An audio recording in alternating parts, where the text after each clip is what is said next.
melanjutkan pembahasan latihan soal persiapan penilaian akhir tahun untuk kelas 7.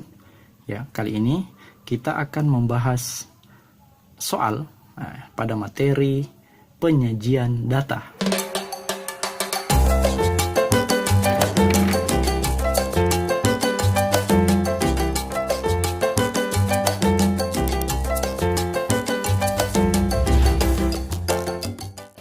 Bismillahirrahmanirrahim. Assalamualaikum warahmatullahi wabarakatuh. Ketemu lagi dengan Pak Guru di channel pembelajaran matematika ini.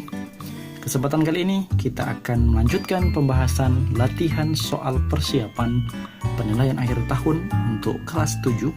Ya, kali ini kita akan membahas soal pada materi penyajian data. Ya, materi penyajian data yang sudah diajarkan di tatap muka maupun secara daring melalui platform Alef yang kalian sudah pelajari. Nah, kali ini kita akan coba berlatih dengan mengerjakan satu soal level 1, sederhana, level mudah ya. Mudah-mudahan teman-teman yang tidak sempat mengikuti pembelajaran di kelas bisa mengikuti pembahasan di video ini. Dan mari kita lihat latihan soalnya. Baik, jika kalian bertemu dengan soal semacam ini model penyajian data calon ketua OSIS di satu sekolah ya.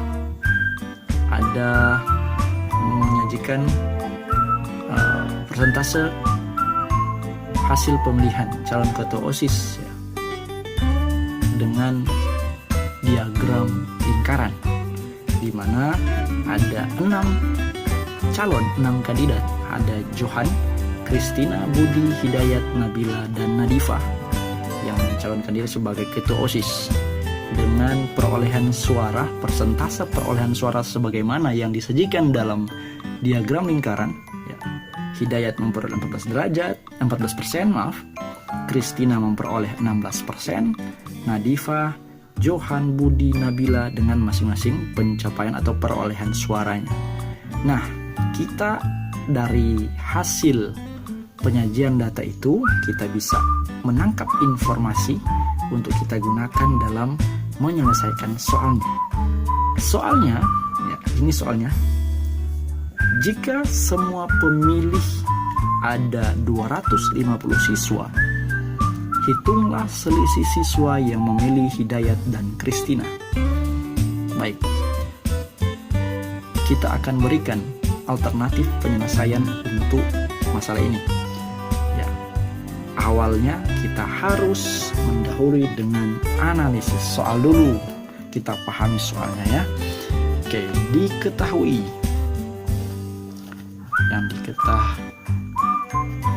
dalam soal ya, jumlah semua pemilih. Jadi jumlah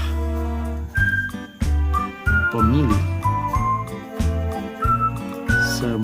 seluruh pemilih adalah 250 siswa total ya, jumlah totalnya ini. Yang dia tanya, hitunglah selisih siswa yang memilih Hidayat dan Christina. Sebelumnya kita manfaatkan informasi dalam diagram lingkaran itu.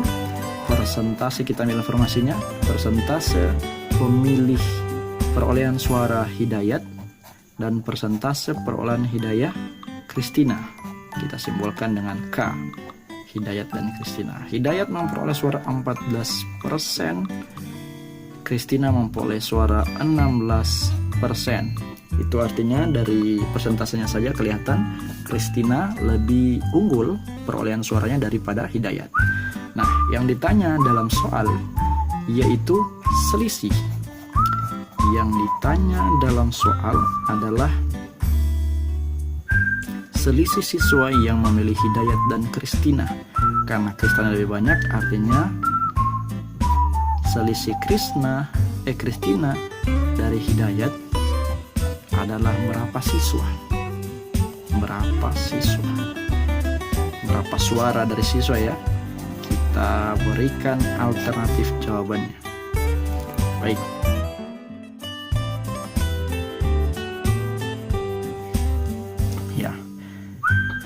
kita awalnya harus mengetahui dulu perbesar atau jumlah pemilih sebenarnya. Kita hitung jumlah pemilih sebenarnya dengan mengikuti aturan seperti ini. Jadi besar pemilih itu sama dengan persentase perolehan suara, persentase suara dikali jumlah pemilih. Oke, ini acuan kita ya. Kita hitung satu-satu dulu. Besar perolehan suara Kristina itu sama dengan persentase suara Kristina. Persentase suara Kristina dikali jumlah pemilih. Jumlah pemilih.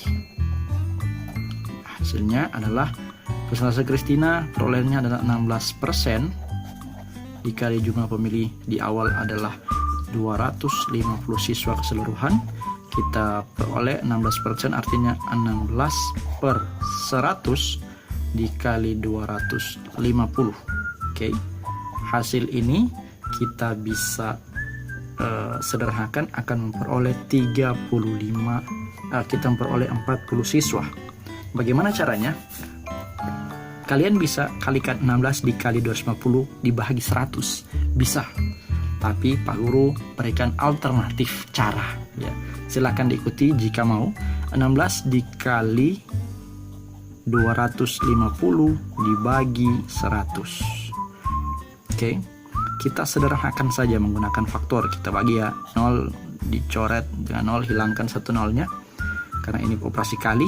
25 dan 10 ya. Persekutuannya, faktor persekutuannya adalah kita bisa gunakan 5 karena 25 bahagi 5 hasilnya 5, 10 bahagi 5 hasilnya 2 karena 5 kali 2 10. Stop ya. Yang kita sederhanakan hanyalah 25 dan 10.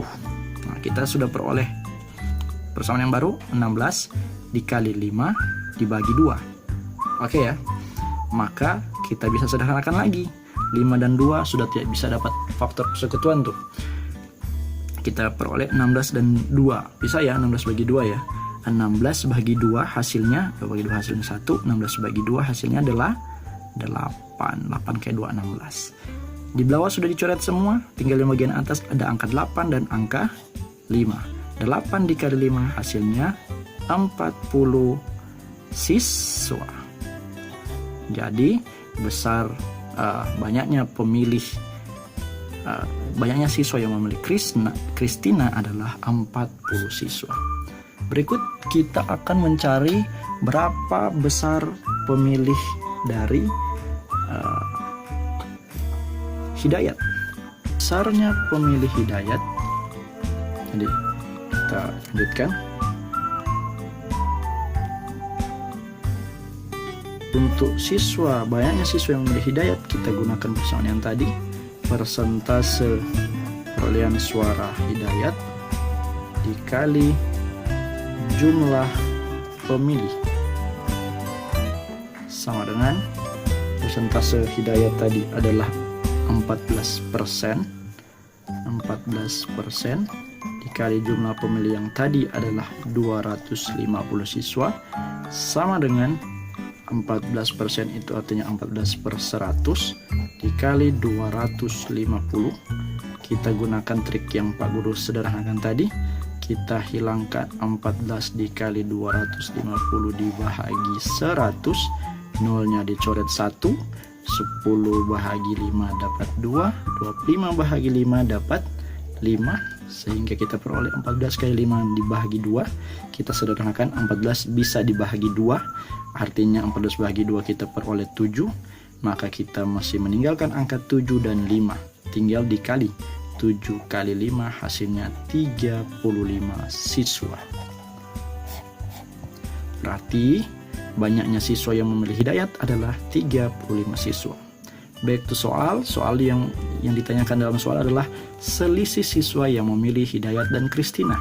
Jelas, siswa yang memilih Kristina adalah 40 siswa, yang memilih Hidayat adalah 35 siswa. Artinya selisihnya adalah beda. Ada sebanyak 5 siswa yang jadi selisih antara Hidayat dan Kristina. Atau kita bisa hitung selisihnya adalah selisih pemilih, jumlah suara adalah jumlah besar suara yang peroleh Kristina dikurang dengan Hidayat.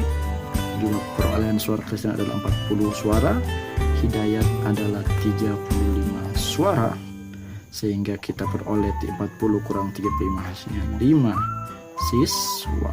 Jadi selisih pemilih antara Hidayat dan Kristina adalah 5 siswa. Demikian pembahasan untuk soal penyajian data ini. Mudah-mudahan bermanfaat. Apabila ada komentar dan pertanyaan, silahkan berikan komentar terbaikmu di kolom komentar atau bisa melalui WhatsApp yang ada di deskripsi grup ini. Jangan lupa sering-seringlah meninggalkan jejak positif, minimal ada komentar dan like apabila kalian suka, dan jangan lupa subscribe, jangan lupa meninggalkan jejak-jejak yang manfaat untuk teman-teman yang lain. Sampai ketemu di pembahasan soal berikutnya.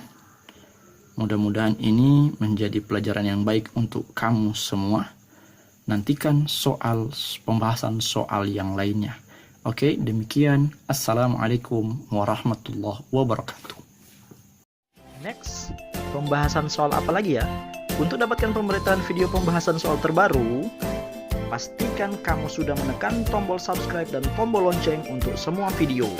Check it out.